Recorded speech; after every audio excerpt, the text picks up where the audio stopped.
It's time to kill this myth once and for all. NATO never promised to not expand eastward. NATO expansion didn't cause the war in Ukraine. Not 1 inch east never happened.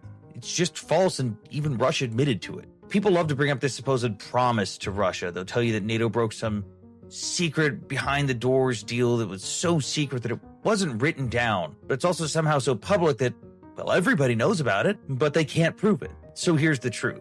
The only reference to some behind-the-doors deal was a single 1990 conversation between U.S. Secretary of State James Baker and the, at the time, Soviet leader Mikhail Gorbachev. It wasn't even about Eastern Europe or NATO expansion as a whole. It was about Germany, specifically reunification between East and West Germany. Now, Baker did float the idea that NATO forces would not move 1 inch eastward, to Gorbachev personally, who openly opposed NATO expansion. But that was in the context of reunifying East and West Germany. It wasn't even formalized. It wasn't agreed to.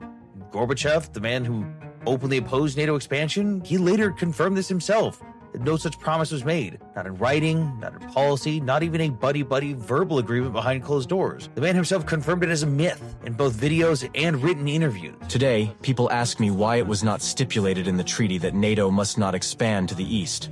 The following should be taken into account. NATO and the Warsaw Pact existed at that time. What was there to fix in a treaty? The question did not even arise back then. In other words, it is a myth that you were betrayed by the West regarding NATO's eastward expansion. Yes, it's definitely a myth.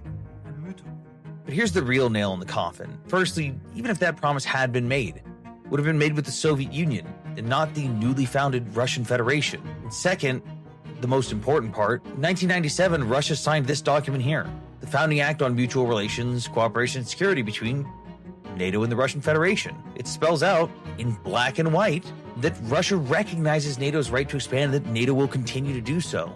In fact, it says every country has the right to choose its own security alliances. Russia agreed to this. Boris Yeltsin, the president of the Russian Federation, signed it. So the next time someone says that NATO promised to not expand east, ask them to show you where that promise was made. Spoiler, they won't find it, because it doesn't exist.